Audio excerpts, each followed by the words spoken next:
Bonjour à tous! Aujourd'hui, on va faire un Vox Pop édition spéciale Église Saint-Pierre. Est-ce que vous saviez que la paroisse Saint-Pierre, c'est la plus vieille paroisse du diocèse de Saint-Hyacinthe? Puis en plus, cette église-là, elle va fêter ses 187 ans. Wouhou! Est-ce que tu viens de pitcher des nouilles de macaroni? Ouais. Non mais tu sais, 187 ans, tu lances pas des confettis, là, tu lances du macaroni. Faut fêter ça. On va aller à la rencontre des passants pour leur demander combien a-t-il eu d'églises avant d'ériger l'église Saint-Pierre à Sorel-Tracy. B5!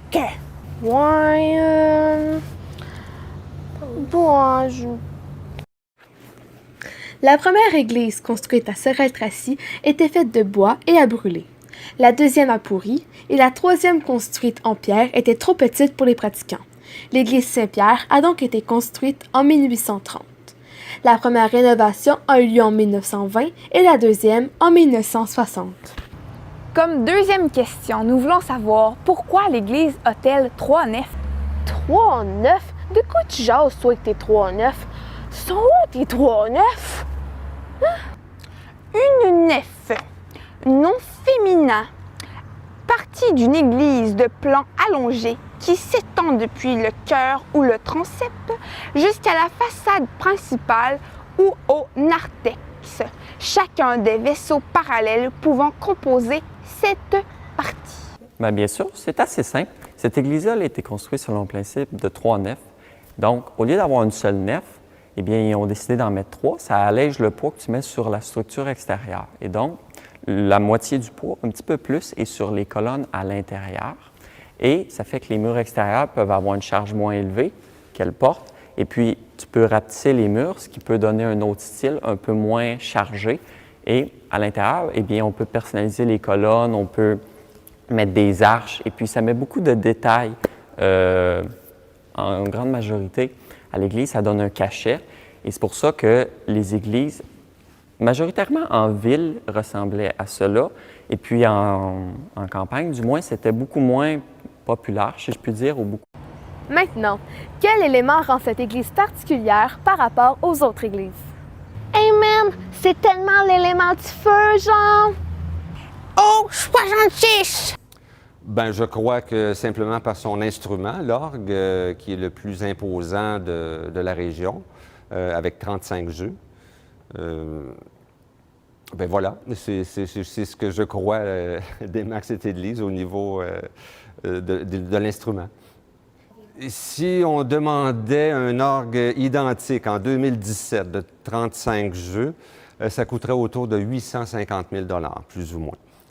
Alors que celui de 1914 avait coûté, et là je vous laisse deviner, 7 000 seulement. J'ai retracé le contrat d'achat. L'orgue à tuyau, chaque tuyau correspond à une note. Donc, celui-ci a 3 claviers de 61 notes pour les mains et un clavier pour les pieds de 32 notes. Donc, si j'ai 35 jeux, 61 notes, on multiplie 35 par 61, on arrive à un certain montant. Mais à ça, il faut faire certains ajustements parce que certains jeux sont simplement augmentés dans l'aigu ou encore dans le grave.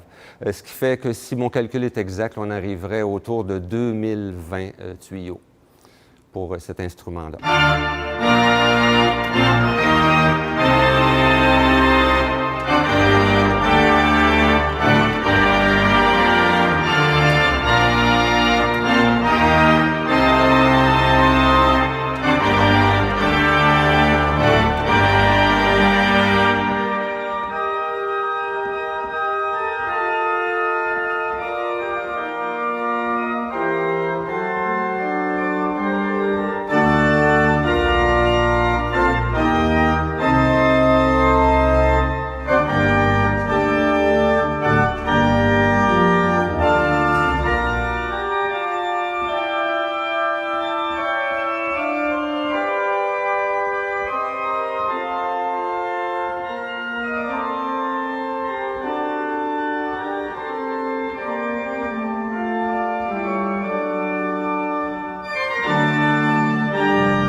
Dessins a laissé son empreinte dans l'histoire de l'Église.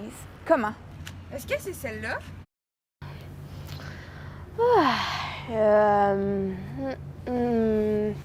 Oui, alors, donc, mon grand-père, il est né en Belgique. Il y avait un poste qui l'attendait au Collège Mont-Saint-Bernard, qui est aujourd'hui devenu la polyvalente Fernand-Lefebvre. D'ailleurs, l'auditorium de la polyvalente porte son nom.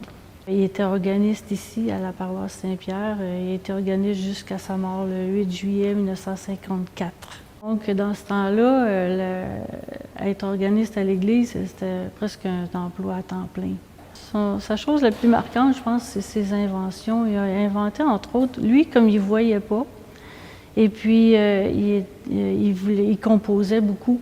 Alors, il devait toujours demander à quelqu'un d'écrire pour lui, de dicter ce qu'il voulait composer. Alors, il trouvait ça un peu... il ne pouvait pas, s'il y avait une inspiration, il ne pouvait pas l'écrire tout de suite.